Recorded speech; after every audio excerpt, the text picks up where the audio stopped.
Hey there, Swindlers. In today's matchup, we have Mr. Hartsfield playing the black pieces, and we have actually Mrs. Hartsfield, my wife, playing the white pieces. She's going by Nurse Megan, and I think this is her first game on chess.com. So she's ranked 1000, which is the starting ranking. So she's not a huge fan of chess. She does watch me watch lots of chess videos and makes fun of me. So she has picked up a thing or two along the way. And she knows her basic opening principles. But let's get started. Let's look at the game. So she opens up with d4, the queen's pawn game.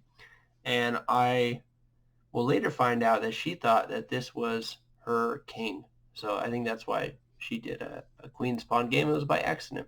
But I've actually been playing quite a bit of queen pawn games with my buddy Caleb, so I might feature one of those later. So I've been practicing a little bit with my queen pawn. So I went for the king's Indian defense, which is something that my brother played a lot of. So I kind of started doing that as well. The idea is to get your pawn up, get your bishop over, fianchettoed it's called, and then castle kingside like that. So that's the general aim of the King's Indian. We're saying, yeah, let's forget about the center and focus on our king side. And then pushing our pawns here to attack their king. That's kind of the King's Indian defense, the goal of it. So she pushed her king's pawn forward, taking nice control of the center, which is generally what you do if your opponent doesn't try to take up that space. But I didn't do that because she left her pawn exposed here. So although that was a decent idea to get a nice strong center, she wasn't using the buddy system. So I snatched up that pawn. All right. And yeah, he's a little overextended, but I'm up 1 point of material.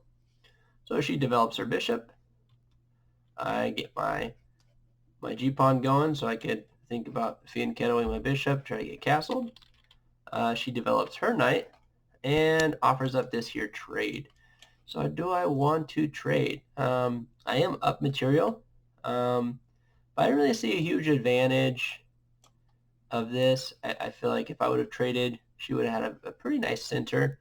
And even though in the King's Indian you don't really care about the center, I didn't really want to give her that much power. So after she did this, I retreated just because I didn't see the benefit of that trade, even though it was up material, and that's the general rule if you're up trade, but I didn't see a positional advantage to that, so I decided to not trade and retreat. And that gives her a little bit more time to develop, but that's okay. So she gets her other bishop out, eyeballing this f-pawn, but it's not backed up, so I'm not too scared of that. So I push my pawn forward, creating that little threat, and my pawn is protected. So she's going to need to move that bishop or create another threat. But she retreats. That's probably a smart move. And I get my bishop fianchetto looking down this long diagonal that hopefully will open up. And I'm also ready to castle kingside. She's developing her pieces. Oh, I want to add too, at about this point in the game, she tried to castle because she thought, again, that this was her king. So she tried to move her queen over, and it wasn't letting her. And she's like, why can't I castle? And I said, oh, that's your queen. So there was some confusion to this.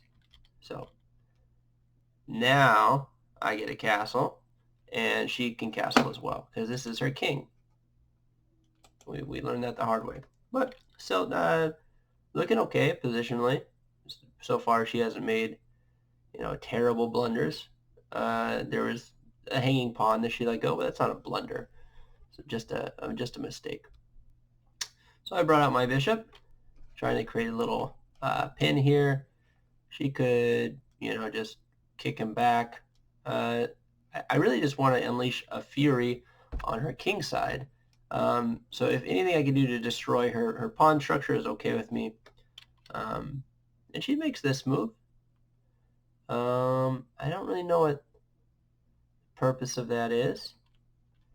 Maybe letting her queen come over here. I'm not really sure. But she made that move, probably defending her pawn again, I guess. I don't know. So I develop my knight. I get my last miners out. I want to think about getting my queen out of there so I can connect my rooks. She pops over here with her queen. I don't know, maybe eyeballing this pawn for some reason.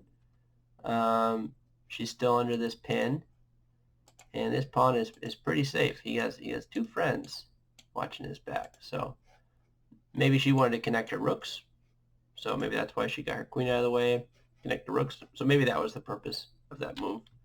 I wanted to begin my kind of kingside attack here. My goal is just to march all my pieces and give her a big fury of attacks down the queen side, or the king side, sorry.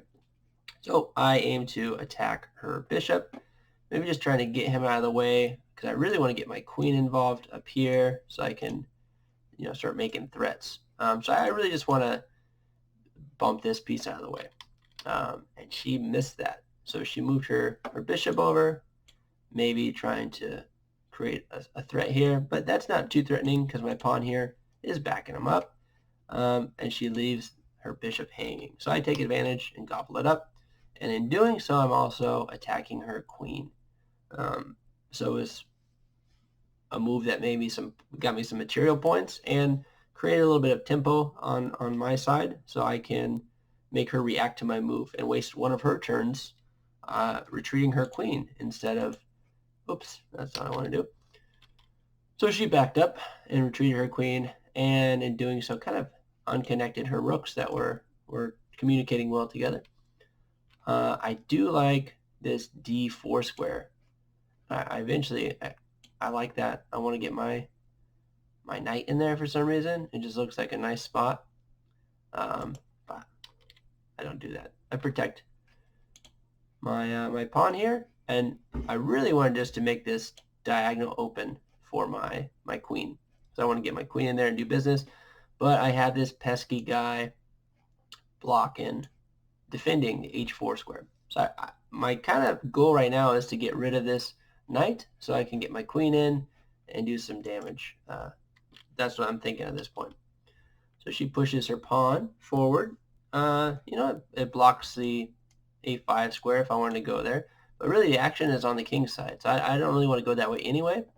But it is taking away squares from one of my pieces. But I don't really mind that. That's no big deal. So I move my queen in.